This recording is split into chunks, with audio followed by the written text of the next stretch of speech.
നമസ്കാരം. നിയമസഭാ തെരഞ്ഞെടുപ്പ് ആസന്നമായ ഹരിയാനയിൽ കോൺഗ്രസിലേക്കുള്ള ഒഴുക്ക് തുടരുന്നു.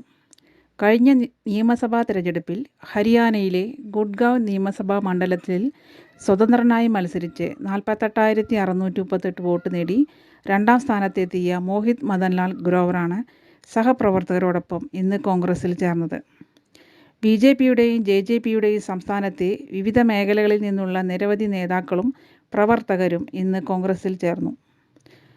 മുൻ മുഖ്യമന്ത്രിയും മുതിർന്ന കോൺഗ്രസ് നേതാവുമായ ഭൂപീന്ദർ സിംഗ് ഹൂഡയുടെ സാന്നിധ്യത്തിലാണ് നേതാക്കൾ കോൺഗ്രസിൽ ചേർന്നത്.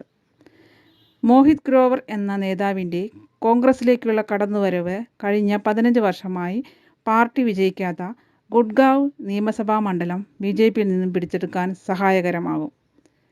ഗുഡ്ഗാവ് മണ്ഡലം കേന്ദ്രീകരിച്ചു ഭൂപേന്ദർ ഹൂഡയുടെ നേതൃത്വത്തിൽ ശക്തമായ പ്രവർത്തനങ്ങൾ നടന്നുവരുന്നു. അതിൻ്റെ പ്രതിഫലനമാണ് മണ്ഡലത്തിലെ ശക്തനായ നേതാവിൻ്റെ കോൺഗ്രസ് പ്രവേശനം.